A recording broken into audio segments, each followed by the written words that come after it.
Good morning to all. Today we are starting a new chapter of grammar, conjunctions. So, first let us study what is a definition of conjunctions. So, a conjunction is a word which connects two words or clauses or sentences, phrases, and shows the relation between them. Now you can see in the definition two words are there, clauses and phrases. So what are clauses and what are phrases? So a phrase is a group of related words that does not contain a subject and a verb, and it is used as a part of speech. Means it is a group of words but it is not having a subject and a verb. Whereas clause is what? It is a group of words that contains a subject and a verb, and it is used as a part of sentence or a sentence by itself. Or in easy language, we can say that conjunctions are connecting words. Either they are connecting two words or clauses, sentences or phrases. So now talking about types of conjunctions, you can see on the screen, there are three types, okay, given mentioned here. First is coordinating conjunctions, second is subordinating conjunctions, and third one is correlative conjunction. So we'll discuss about each conjunctions which are given here. So first we'll talk about coordinating conjunctions. So coordinating conjunctions are used to link or join two words or phrases that are equally important and complete in terms of grammar when they are compared with each other. Now, when you talk about coordinating conjunctions, you can see that this word is given here, fanboys, and this is only to remember all the 7 types of coordinating conjunctions. F for, A and, N for nor, B but, O for or, Y yet, and S for so. So now you can see, I can explain you here also. See.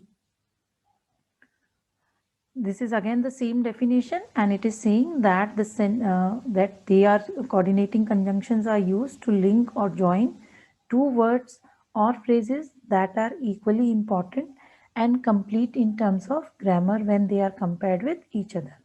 Now the sentences or words, they do not depend on anything to give themselves meaning. They are not depending on each other. Now you can see fanboys. You can see here FANBOYS.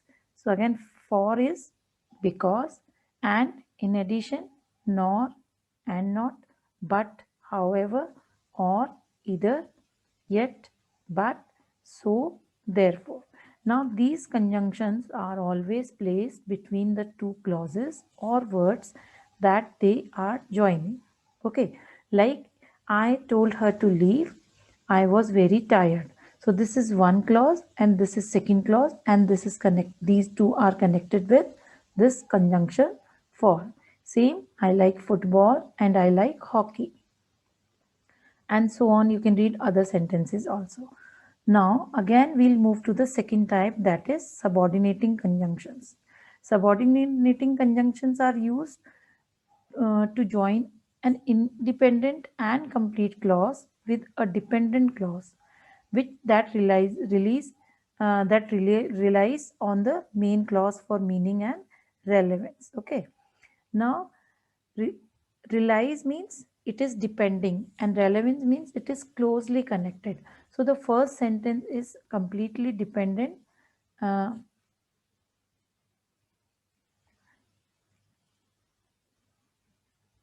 okay, good morning to all. Today we are starting a new chapter of grammar, and the name is conjunctions. So what is a conjunction? A conjunction is a word which connects two words or clauses or sentences, phrases, and shows the relation between them. Or you can say in easy language that conjunctions are connecting words. Now, when we talk about phrases and clauses, we should know what are phrases and what are clauses. So, phrases, a group of related words that does not contain a subject and verb, and it is used as a part of speech. Phrases are what?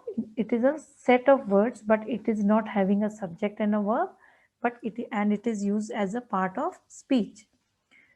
Now, Clauses is what? A group of words that contains a subject and a verb, and it is used as part of a sentence or a sentence by itself. Okay, so now we'll talk about types of conjunctions. Coming on the first one, coordinating conjunctions, then is subordinating conjunctions, and then is correlative conjunctions. So first we'll talk about coordinating conjunctions. They are used to link or join two words or phrases that are equally important and complete in terms of grammar when they are compared with each other. Now you can remember they are seven in number, and how can you remember? With the help of this word fanboys. F for A and, N nor, B but, O or, Y yet, and as so. Now you can see again F means, for F for, and that is because, and in addition to, nor, and not, but, however, or, either, yet, but, so, therefore. Now you can see here again same definition is given, that they are used to link or join two words or phrases that are equally important and complete in terms of grammar when compared to with each other. Now, the sentences or words do not depend on anything to give themselves meaning.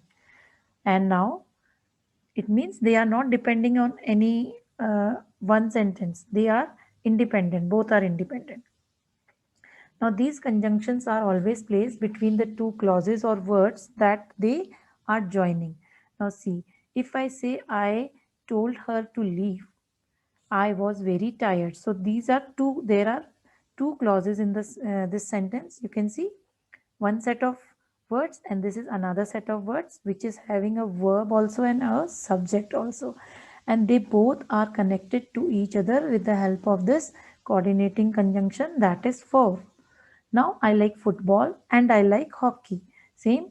This is a complete sentence. This is also a complete sentence, and it is connected with and. So now you can read these examples and you can understand again. Now coming to subordinating conjunctions, they are used to join an independent and complete clause with a dependent clause that relies on the main clause for meaning and relevance. Relies means depends, and relevance means closely connected. Means the first sentence or the first clause is independent and complete, and the second one depends on the main clause, okay, for its meaning and relation. Now, these are some subordinating conjunctions like although, as, before, once, though, until, whether, and so on. So, now again, we'll just see. Now, you can see subordinating conjunctions because it is used to show reason. She usually eats at home because she likes cooking, although used to show two opposite statements like although he speaks seldom, he says meaningful words, whereas is used to show contrast, but is used to join two ideas that are opposite. I am very hungry, but the fridge is empty. Means these are the two opposite ideas. Okay. Besides means in addition. Like she speaks three languages besides Spanish. Unlike means different from, not similar to.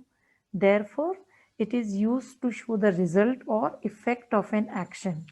Like she came first, therefore she got a good seat. So this is the effect. Okay, why she got a good seat. Despite is used to introduce a fact that is in sharp contrast with another fact. Okay.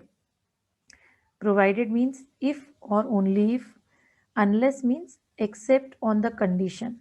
Since and so, since and so, they are used to show result. Since I see you, I am better. Whoever says so is a liar. If is used to show condition, yet shows contrast or joins opposites. Okay. After tells about order or sequence. I can pass after the green light is on. Now again coming to correlative conjunctions. They are pairs of conjunctions used in a sentence to join different words or group of words in a sentence together. Whenever correlative conjunctions are used, they will be used in pairs like both and, either or, just as so, neither nor, and so on. Now let's see examples of correlative conjunctions.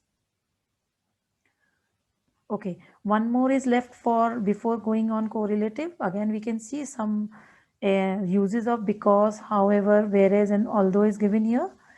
Again, because is used to show or give reason, and it is followed by a complete sentence with its own subject and verb. So you can see here the girl ran because she was afraid. So girl and ran, subject and verb both are given, and then it is followed by another sentence. Okay. However is used when we can express a contrast by using the adverb however with two sentences, and it is always followed by a comma, like he was feeling very ill, however, again comma, he went to school. Whereas is used to link two ideas that contrast with each other. For example, my father is wealthy, whereas we are poor. So wealthy and poor are opposite to each other. Although is used for introducing a statement that makes the main statement in a sentence seem. Although it rained all the day, we enjoyed the party very much. Okay, so now we'll just study about correlative conjunctions. So they are connectives, okay, and they are always used in pairs. And these are here you can see four are given. They are most common correlative conjunctions. Okay, first one is either or, then neither nor, both and, not only but also. So either or means no one or the other, means you have to make a affirmative choice, like you can have either chicken or meat, you have to take one out of the two. Neither not means not any, not a single one, not one or the other. It is used in making negative choice. He is neither smart nor handsome. Okay. Both means it is used in expressing addition. Like both my father and his brother were born in Canada. Not only but also it is used in expressing addition with emphasis. Emphasis means importance. Not only is TV boring, but it also wastes a lot of time. Now here are some conjunctions, correlative conjunctions you can see, and you can read these examples like how can you use both and together. This house is both large and cozy. Then neither nor, he is neither employed nor looking for a job, means not anyone. Okay. Again, there are so many, you can read it out and you can understand. Like neither nor, neither George nor his brother is very tall. So it is not, it is like it is not for George and not for his brother also. Now here you can see some examples are there, conjunctions and examples. So you can just go through it like both. How can you use both and? Michael can both read and write because she usually eats at home because she likes cooking. Okay. Unless she will be sick unless she stops eating. So you can just read these sentences and understand different kinds of conjunctions